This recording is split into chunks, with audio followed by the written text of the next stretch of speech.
Bem-vindo a todos na nossa aula sequencial do programa do Hot Topics. Hoje a gente vai falar de inteligência artificial e Big Data na UTI. Eu sou Felipe Amado, sou intensivista e sou um dos médicos aqui da rotina do nosso serviço. Eu não tenho nenhum conflito de interesse em relação a esses temas. Hoje a gente vive a indústria 4.0. A revolução tecnológica chegou com tudo e as mídias digitais e o digital passou a ser algo muito relevante. E isso não deixou de ser algo que entrou na medicina. Boa parte dos dados que a gente tem hoje, eles foram produzidos nos últimos 2 anos. Algumas estatísticas chegam a colocar que nos últimos 2 anos, inclusive, 90% dos dados foram gerados. Agora, por que eu deveria me interessar por isso e por que a gente trouxe para cá para discutir, dentro de um programa de Hot Topics em Critical Care, Big Data e inteligência artificial? A gente sabe que a medicina intensiva, a gente tem dados disponíveis em uma escala antes nunca imaginada. Nós temos um grande volume de dados, sendo eles semi-estruturados e não estruturados. E o que eu falo em relação a isso? Por exemplo, o nosso texto livre que a gente coloca num prontuário eletrônico. Ali eu tenho uma miríade de informações que nem sempre estão estruturadas para gerar variáveis e a partir dali criar análises. E são dados heterogêneos. Eu consigo te falar dados sobre o estado clínico de um paciente, assim como valores numéricos. Só que a gente precisa pensar além. A gente tem que ir além da famosa planilha de dados, que faz parte do nosso dia a dia. Quando a gente fala ainda em ensaios clínicos randomizados, e não sou eu que estou falando, é a Critical Care, esse estudo, essa perspectiva, trouxe para a gente sobre o poder estatístico dos desfechos de ensaios clínicos randomizados em UTI. E o que eles colocam aqui? Isso é muito interessante, vários intensivistas já têm alertado para isso. Que os ensaios clínicos randomizados na UTI, eles são costumeiramente negativos. É o que a gente enfrenta, é o que a gente vê na literatura várias vezes. E, geralmente, como eles usam mortalidade como desfecho primário, a gente nunca consegue, de fato, ter ou comprovar aquela nossa hipótese. Trials, que são os ensaios clínicos randomizados de novas terapias, eles são difíceis em UTI. A gente sabe disso. É um paciente complexo, são várias variáveis para você ponderar. As novas terapias, elas são muito importantes. Mas será que elas são a única opção para a gente criar novas evidências? Será que os trials são as únicas opções para a gente gerar um melhor cuidado para os nossos pacientes? Esse estudo aqui, ele é uma revisão sistemática com uma meta-análise que avaliou a prevalência e o dano de vários eventos que geraram dano em pacientes, tanto em relação a diferentes hospitais em vários países, quanto em relação às especialidades. E o que a gente encontrou? Que a UTI é o setor, é a especialidade, que carrega consigo o maior número de eventos com dano que poderiam ter sido preveníveis. O que a gente faz é perigoso. O que a gente faz é incerto, porque quando eu inicio uma terapia para o meu paciente crítico, nem sempre eu sei qual é a resposta que ele vai me dar. Isso é inerente ao meu processo, isso é inerente ao meu perfil de paciente. Então a gente precisa ter a melhor informação possível. E os dados chegam e se acumulam e a resposta muitas das vezes podem estar neles. Então, quando a gente entra em Big Data, na UTI uma coisa que a gente tem é dados. A gente tem muitos dados na UTI, muitos dados mesmo. Talvez até demais.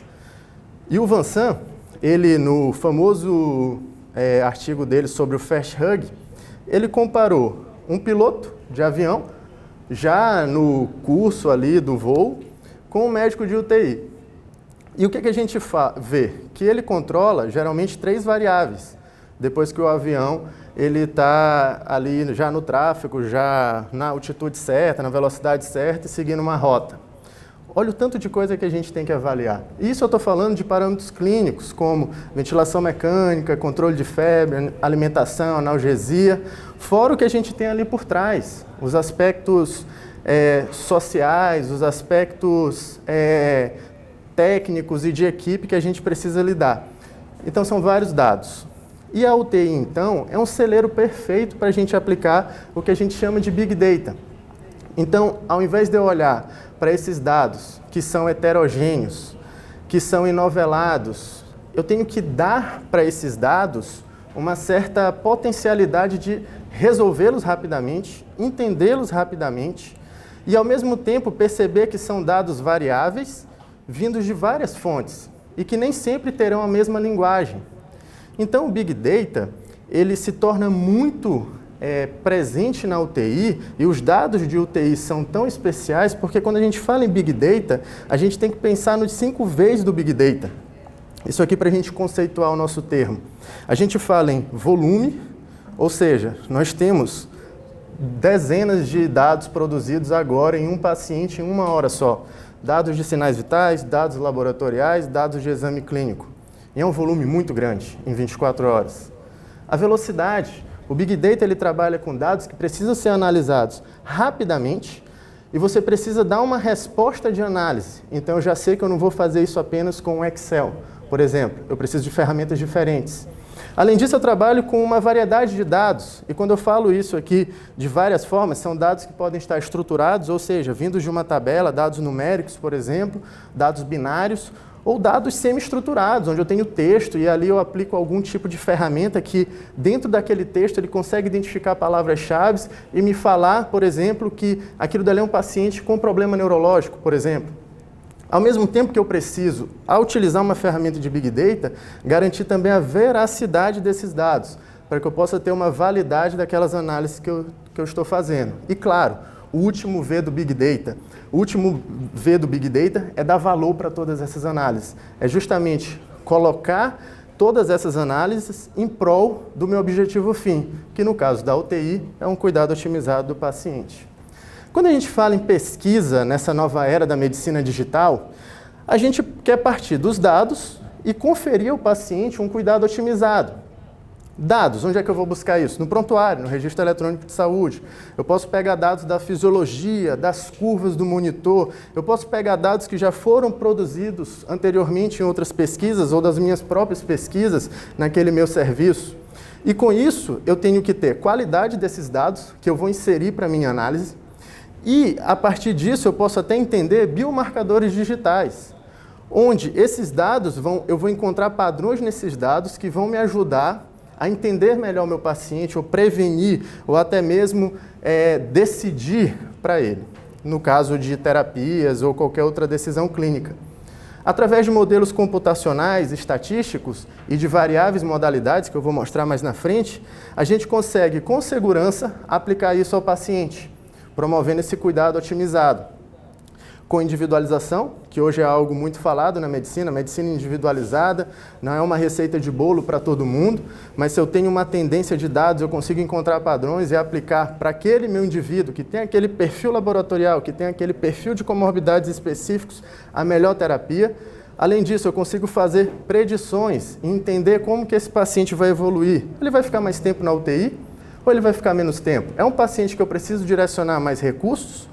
E também entender que quanto maior é a qualidade do dado que eu insiro, quanto maior é o meu rigor com os modelos computacionais que eu crio para analisar, maior vai ser a minha relevância dos dados e logo maior vai ser a aplicabilidade no cuidado. Então, o que a pesquisa na medicina digital vai tentar fazer é pegar os dados e colocá-los em prol do paciente. E como que esses dados podem ajudar? A gente tem um grande entrelace entre a ciência de dados, entre a otimização de prognósticos e os fenótipos gerados pelos dados. Por exemplo, eu consigo te falar que esse meu paciente que chega com um perfil inflamatório na sepse, ele tem uma maior chance de morrer do que o outro, que não chegou com os mesmos dados clínicos. Só que eu consigo te falar isso de forma rápida, de forma que tem uma validade, baseado numa grande tendência de dados com um banco talvez de mais de 20 mil pacientes que já passaram em outra instituição. Mas como que eu lido com todos esses dados clínicos? Não é fácil. Geralmente o que a gente enfrenta é isso aqui, um fluid overload, né? A gente tem muita informação para gerenciar. E às vezes ali por trás a gente pode estar perdendo algum padrão escondido de doença que de repente poderia estar ajudando. E, às vezes, o que a gente precisa é ter alguém ali por trás da ciência de dados, e aí a figura do cientista de dados cada vez mais presente nas instituições hospitalares, para poder limpar, para poder reduzir esses dados e me entregar, de fato, o que eu preciso para dar o meu suporte à decisão. Os dados também podem me ajudar, por exemplo, no processo de decisão compartilhada com pacientes. Eu posso falar para ele sobre probabilidades, eu posso falar para ele que esse paciente ele não vai se beneficiar de UTI em um determinado momento ou ele vai se beneficiar. Assim como eu posso ter modelos que são gerenciados pelo tempo e falar, olha, esse paciente, a partir desse momento, ele entrou no estado de pré-choque séptico. E a gente precisa fazer alguma coisa agora, porque esse algoritmo computacional que nós criamos, ele está indicando que, nesse exato momento, ele vai evoluir para choque séptico. Será que o meu tratamento, ou aquele trial que eu estou utilizando para me basear para o paciente, ele é o melhor para ele? Com os dados, eu consigo criar novos fenótipos de doença. Não é apenas um paciente séptico, ele é um paciente séptico com perfil A, B ou X, e assim eu consigo, além de estratificar melhor o meu cuidado, eu consigo descobrir biomarcadores digitais, fenótipos digitais, como a gente costumeiramente está chamando nessa linguagem da medicina digital. Agora, quando a gente fala de inteligência artificial, não é fácil definir de forma robusta. Inteligência artificial talvez seja um termo até bem poético, porque nós temos uma série de termos mais técnicos, como Machine Learning, que no caso ele é englobado, ele faz parte da inteligência artificial, e o Deep Learning. Então, o Machine Learning, ele na verdade se chama aprendizagem da máquina, e o Deep Learning, ele seria uma aprendizagem mais profunda. E isso tudo está dentro de um contexto de inteligência artificial. E se fosse para eu entregar uma definição, seria essa aqui. Inteligência artificial são todos os métodos através dos quais as máquinas podem tomar as melhores decisões. E o Machine Learning, que está dentro da inteligência artificial e que é algo que é a ferramenta que nós mais utilizamos em termos de encontrar o que é o melhor cuidado para o paciente, desenvolver fenótipos, tomar decisões, os algoritmos de Machine Learning, na verdade, são modelos estatísticos complexos ou algoritmos computacionais que eles vão aprender padrões nos dados e me dar isso de uma forma pré-determinada, e eu tento levar isso dos dados para a beira do leito do paciente. Então, quando a gente fala em Machine Learning, a gente está se referindo a uma das técnicas que a inteligência artificial utiliza. Então, como que seria um modelo? De forma bem básica, sem entrar em muitos méritos técnicos, até porque não cabe a mim falar do ponto de vista técnico, mas sim do ponto de vista de aplicabilidade, que é o nosso objetivo aqui. Mas o que seria esse modelo estatístico? E aí a gente pode encontrar dentro da Machine Learning uma série de técnicas, como regressão logística, análise bayesiana, aprendizagem supervisionada, não supervisionada, que são termos técnicos que os cientistas de dados utilizam, mas basicamente o que eu preciso é ter uma função do meu interesse. O meu interesse é descobrir se esse cara, de uma população de pacientes sépticos, ele tem um maior risco de morte. Então, essa função eu crio, eu estabeleço o melhor modelo computacional para ela e eu vou jogar toda a minha base de dados para ser lida por essa função. E o meu resultado é sempre uma predição. Então, o meu resultado é a predição daquele meu interesse acontecer. E esses modelos, eles vão usar as mais variadas técnicas e para isso eu preciso de, além do apoio do cientista de dados, eu preciso também de programas específicos para isso. Por exemplo, vamos aos exemplos e a aplicabilidade disso tudo. Machine Learning sendo utilizado para predição. Isso aqui foi um estudo publicado no BMJ, no British Medical Journal, que ele avaliou o efeito de um algoritmo baseado em Machine Learning para predizer a chance desse paciente com sepse grave na época morrer e de ficar mais tempo no hospital. Esse foi o primeiro ensaio clínico randomizado que utilizou, no caso, com 142 pacientes, um algoritmo de Machine Learning versus os sistemas convencionais de CIR, SOFA, de acordo com o protocolo clínico das unidades. E incluía um telefone de alerta, quando esse algoritmo de Machine Learning identificava que aquele paciente tinha um maior risco de evoluir para sepse grave. O que eles conseguiram observar? as culturas e antibióticos nos pacientes que foram identificados de forma mais precoce pelo algoritmo, em detrimento dos sistemas convencionais clínicos humanos, eles coletaram culturas e receberam antibióticos quase 3 horas mais cedo do que o grupo convencional. E aqui mostrando a mortalidade. Os pacientes do grupo Machine Learning tiveram uma mortalidade menor em relação ao grupo controle do sistema convencional clínico. E olha só a especificidade do algoritmo de Machine Learning 0,9 em relação aos outros para predizer gravidade e evolução para sepse grave. Então, quando eu comparei o algoritmo de Machine Learning contra SIRS, MILS, SOFA e XOFA, ele foi superior. Será que ele também me ajuda a tomar decisões? O Mathieu Komorowski, ele é um intensivista lá de Londres. Ele é um cara que estuda junto com a NASA, inclusive, as melhores estratégias para medicina espacial no momento e é envolvido com esses algoritmos. Ele fez um estudo muito interessante que ele publicou na Nature, que ele criou um algoritmo, a partir de um Big Data americano, de pacientes sépticos. Ele só envolveu 17.083 pacientes. Então, quando a gente imagina 17.083 pacientes e ele analisou 48 variáveis, com várias estratégias de aprendizagem de máquina, ele criou um algoritmo que tomou decisões melhores do que os clínicos habitualmente tomariam. Então, o algoritmo dele, as decisões tomadas pelo que ele chamou de clínico da inteligência artificial, levaram a uma maior sobrevida. E nesses dois gráficos aqui que vocês podem ver à direita, acima, eu tenho que o clínico, ou seja, na avaliação do clínico, ele usou muito mais volume, ele usou muito mais vasopressores em detrimento de volume.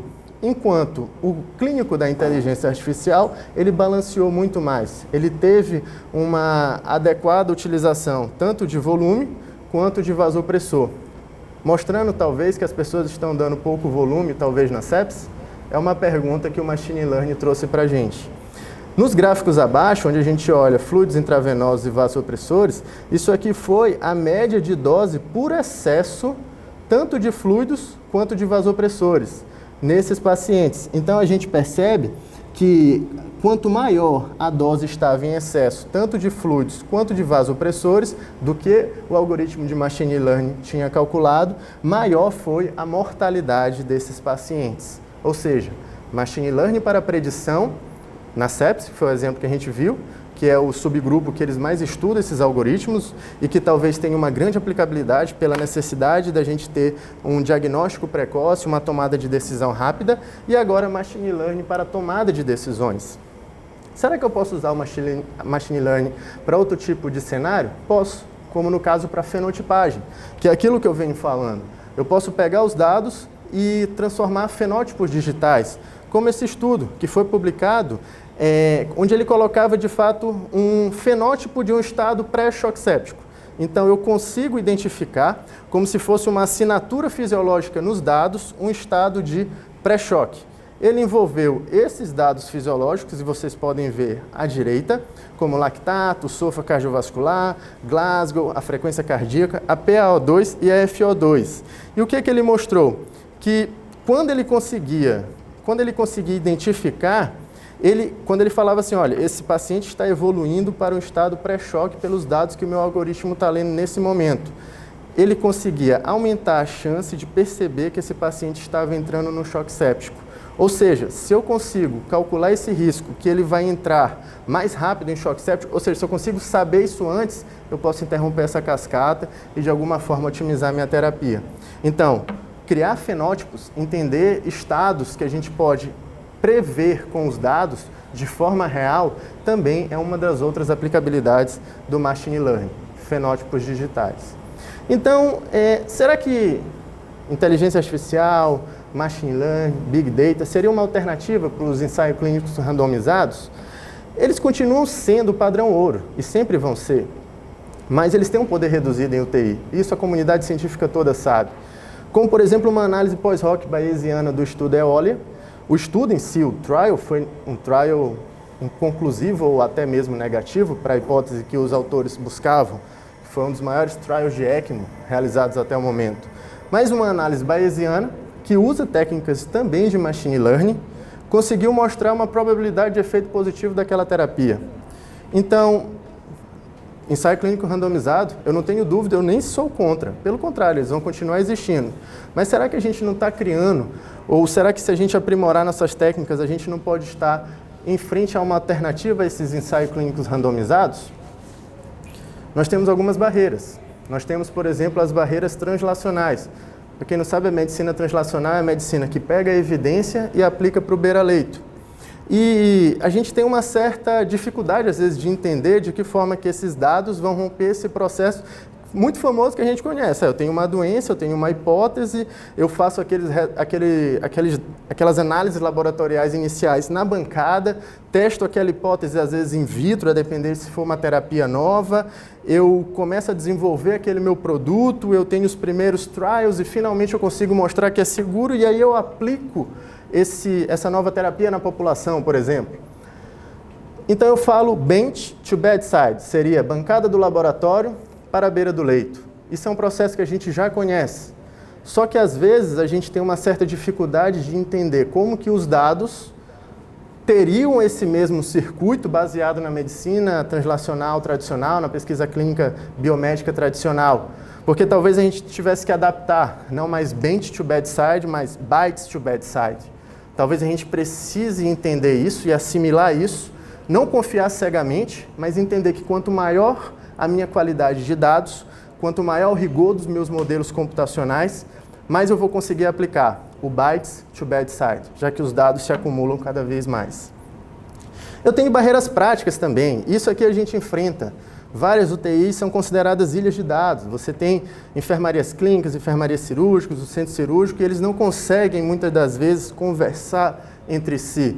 Muitas das vezes você não tem um prontuário eletrônico único, e isso dificulta até a análise de como que era esse paciente antes de chegar na UTI. Será que os dados da emergência eles foram computados de forma adequada? Então isso é algo que, do ponto de vista prático, para registro de dados, a gente ainda enfrenta. E isso dificulta, porque se meu dado ele não é de qualidade, se ele não tem um rigor de inserção, eu posso ter o melhor modelo computacional, mas isso não vai ter uma validade. Ou melhor, eu não vou conseguir traduzir no que eu quero, que é cuidado otimizado para o meu paciente.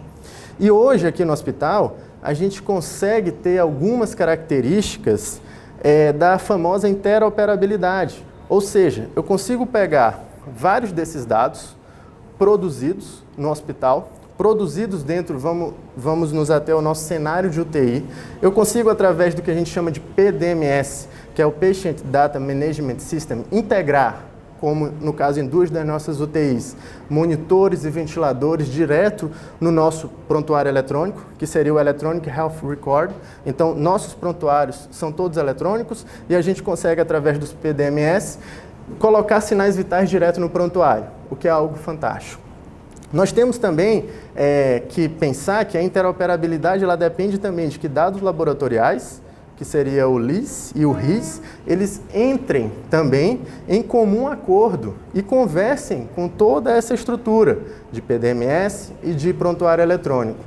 E hoje a gente trabalha com a interoperabilidade baseada numa linguagem universal e internacional, que é o padrão FHIR HL7, que é o padrão, talvez, que tem o maior potencial de fazer tudo isso falar com a mesma língua e que um paciente que eu atendo aqui com um prontuário eletrônico, que se baseia, por exemplo, nessa linguagem HL7, ele pode ir para um outro hospital em outro estado, que ele vai conseguir acessar todo esse meu banco de dados.